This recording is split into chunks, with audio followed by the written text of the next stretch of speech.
우리 삶을 움직이는 뉴스, 중심 잡힌 시선으로 전하겠습니다. 황보선의 출발 새아침.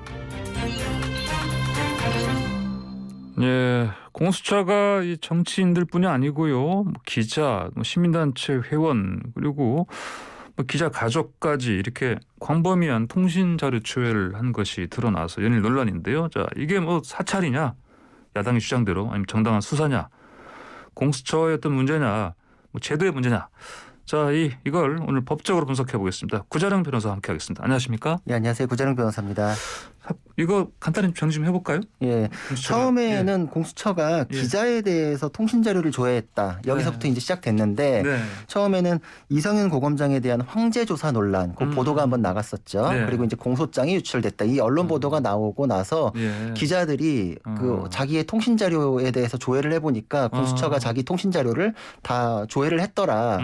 이게 원래 근데 조회를 하지 않으면 알려주지 않으니까 전혀 모르고 있다가 꼭 기자들이 조회를 당했으면은 그 관련된 사람들은 어떤가 하고 이제 했더니 동료 기자들도 했고 계속 이제 범위가 넓어져가지고 조회를 거듭하다 보니까 국회의원들께서도 그럼 나까지도 조회당한 거 아니야? 조회를 하니까 이제 무더기 조회 사실이 드러나면서 오늘 기준으로는 외신 기자 3명을 포함해서 25개 언론사 100여 명의 기자 플러스 취재원인 전문가들 플러스 친지들까지 해가지고 약 200여 명의 민간인에 대해서 통신자료 조회가 이루어졌다라는 게 확인이 됐고 그리고 국민의힘 의원들에 대해서는 88명까지 늘었네요. 늘어났고 플러스 김종인 총괄선대위원장 플러스 윤석열 후보 그리고 그 김건희 부인 거기까지 이제 지금 공수처가 조회를 한 것까지 드러나가지고 야당에서는 민간인 사찰이다, 야당 탄압이다, 언론 탄압이다 이제 이렇게 주장을 하고 여당이나 공수처에서는 정당한 수사다 이렇게 지금 맞서고 있는 상황입니다. 그렇군요. 자, 그러면 언뜻 들으면요, 이게 통신자료 조회라는 거가 혹시 통화했을 때 그 내용이라든지 어디서 통화한 이런 것까지 포함되는 거 아니냐 이렇게 볼 수도 있을 텐데. 그렇죠. 지금 나오는 용어가 두 가지가 있습니다. 통신자료 조회, 그다음에 통신사실 확인 자료. 그렇죠. 이 두 가지를 좀 구분해서 봐야 될 것 같아요. 그렇죠. 이거를 딱 이제 구분 짓고서 시작해야지 헷갈리지가 않는 게 지금 사실 이 사건 안에서는 둘 다 조회가 됐어요. 근데 이제 어떤 얘기를 하면은 그런 중요한 정보가 광범위하게 됐나 이렇게 이제 헷갈리실 수가 있으니까 명확히 해보냐면은 통신 자료라는 거는 그 회선에 가입한 가입자의 정보라고 해서 이름, 주민등록번호, 주소 이렇게 가입자 정보를 말합니다. 통신 자료는 가입자의 정보다. 근데 통신 사실 확인 자료는 그 가입자가 상대방 어떤 회선과 몇 날 며칠 몇 시에 몇 분간 통화를 하거나 문자를 주고받았다. 그때 접속이 됐던 기지국의 위치는 여기다. 굉장히 민감하죠, 더. 근데 이제 둘 다 민감합니다. 사실 그래서 근데 구분점이 뭐냐면은 앞에 통신 자료라는 거는 누가 했나? 그러니까 가입자 정보가 뭔지 이거에서 이제 하는 건데 여기에는 법원이 개입하지 않거든요. 그래서 이제 굉장히 숫자가 엄청나게 많아졌고 영장이 필요 없으니까. 그렇죠. 근데 통신 사실 확인 자료는 법원의 영장에 의해 가지고 조회를 하게 돼 있기 때문에 지금 그 범위는 여기 그래서 전체 다 이 통신 사실 확인 자료가 다 지금 조회된 건 아닌데 전반적으로 대부분은 통신 자료고 그렇죠. 일부는 통신 사실 확인 자료다. 그렇죠. 여기는 이제 구분점이 확실한데 그 통신 사실 확인 자료에 대해서 도 사실 기자에 대해서 통신 사실 확인 자료가 조회돼서 영장이 발부됐다. 요건 확인이 됐거든요. 그렇군요. 그러니까 그것도 가볍게 법원 영장 발부됐으니까 무조건 적법이다 이렇게 할 문제는 또 아니라서 들여다보긴 해야 됩니다. 예, 그렇군요. 방금 말씀하신 것처럼 법원 영장이 필요 없었기 때문에 통신자료 조회는 좀 광범위하게 이루어졌다. 그렇죠. 이게 근거법이 달라서 그렇습니다. 왜냐하면은 통신자료는 전기통신사업법에 의해 가지고 수사기관이 요청을 하면 통신사업자는 제공을 할 수 있다. 법에는 이렇게 돼 있어요. 근데 사실 이게 임의 제출이라는 거는 당사자들끼리 오케이해서 주는 거니까 문제 없습니다라는 개념인데 수사기관에서 달라 그러면 이걸 거부할 수 있는 통신사가 있겠냐. 그러니까 사실상 법원의 영장과 무관하게 별도로 개인 정보가 광범위하게 수집될 수 있는 단초가 될 수 있는 조항이 있는 것 자체가 문제다. 이게 지금 그래서 제도 개선에 대한 논의 위헌론으로까지 연결되는 내용이고 그거에 반해서 통신 사실 확인 자료는 이거는 통신비밀보호법에 적용이 되기 때문에 법이 아예 달라요. 그래서 요거는 이제 법원 영장이 필요합니다. 그렇군요. 근데 공수처장 김진욱 차장이 해명을 할 때 이런 얘기했지 않습니까? 아니 왜 공수처만 갖고 그러는 거냐? 왜냐하면 검찰 경찰 더 많이 하는데.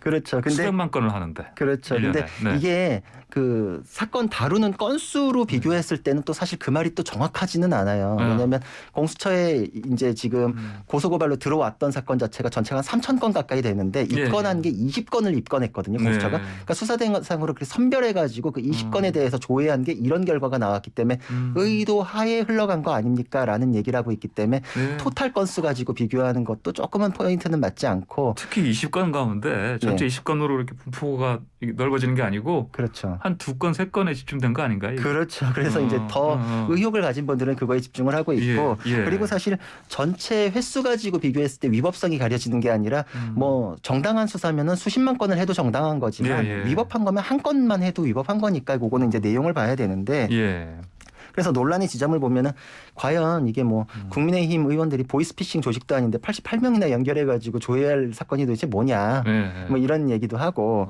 그리고 한 명에 대해서 한 번 하고 관련이 없으면 빼야지 왜 2번, 3번 어떤 사람은 5번까지도 조회를 했는데 반복적으로 한 건 계속 지속적으로 들여다본 거 아니냐. 그러니까요. 그 국회의원만이 아니고 여당 의원만이 아니고 기자 것도 그렇죠. 반복적으로 몇 번 한 게 있던데요. 그렇죠. 그래서 저는 국민의힘 의원에 대한 것도 의혹이 있지만 기자에 대한 건 굉장히 큰 문제다 이런 생각이 들더라고요. 그러니까 이런 의혹에 대해서 진행되고 있기 때문에 요거는 사건 내용을 들여다봐가지고 가려봐야 될 부분이 분명히 있습니다. 사찰이라고 얘기하지 않습니까? 네. 국민의힘 쪽에서. 그렇죠. 근데 지금은 사실 어느 쪽으로 딱 규정 짓기는 어렵습니다. 아까도 말씀드렸다시피 정당한 수사면은 뭐 수십만 건 할 수도 있죠. 근데 그거를 알기 위해서는 무슨 수사에 대해서 무슨 필요성으로 했는지가 나와야 되는데 김진욱 처장 같은 경우에는 수사 진행 중이기 때문에 명확히 밝힐 수 없다. 이렇게 해가지고 지금 맞춰볼 수 있는 그 원천 자체가 지금 아직 잘 모르겠으니까 딱 어느 쪽으로 이렇게 규정하기는 어렵고 그래서 양쪽에서 주장이 나오는 건 그래서 가능한 얘기다. 확인이 될 거는 이제 또 나중에 수사 결과가 나올 때 얘기인데 지금 언론 보도 나온 거 가지고서 한번 추론을 해보자면 일단 국민의힘 의원에 대해서는 김웅 의원이 핵심이 되었던 고발사주 의혹으로 수사를 하다 보니까 여기까지 왔겠구나. 그래서 김웅 의원이 그때 고발사주 의혹의 핵심 인물이었기 때문에 그 당시 수사 대상으로 해서 누구하고 통화를 했는지 인적 정보를 조회하는 거는 정당해 보여요. 제가 보기에도. 근데 여기서 문제는 그 고발사주 의혹이 보통 영장이 그렇게 나가거든요. 영장에 의한 거라면 혐의가 있고 혐의에 따르는 그 수사 범위가 있어요. 그러니까 누구에게 어떤 혐의가 있다고 그 사람이 인생 10년치를 털자 이렇게 안 되잖아요. 그러니까 그 사건이 있을 무렵으로 범위를 제한하고 근데 이건 지금 통신 자료 조회다 보니까 법원을 안 거치니까 그래가지고 88명까지 지금 김웅 의원을 정점으로 해서 쭉 이렇게 늘어났다라고 해명을 하는데 지금 이 고발사주 의혹은 국회의원 당선 전에 있었던 얘기거든요. 그러니까 이 88명 중에는 그 당시에 김웅 의원이랑 알지도 못했던 사람들이 많대요.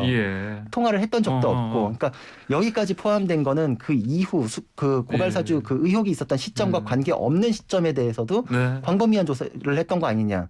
이 부분은 제가 보기에도 확인해 볼 필요가 있을 것 같습니다. 이른바 이래저래 다 털었다 이렇게 하는 표현도 뭐 슴직하네요. 그렇죠. 이 부분에 대해서는 의혹 제기는 제가 보기엔 정당해 보이고요. 아까 잠깐 언급했습니다만 기자들 조회한 거 법적으로 어떻게 봐야 됩니까?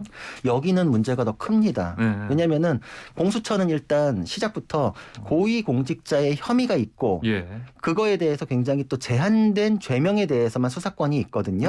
근데 지금 문제된 사건은 이성윤 고검장에 대한 보도 에 있어서 내부자가 개입된 거 아니냐라는 의심인데 그 내부자에 대해서 수사를 했어요. 근데 단 한 명도 입건이 되거나 혐의점을 발견하지 못했거든요.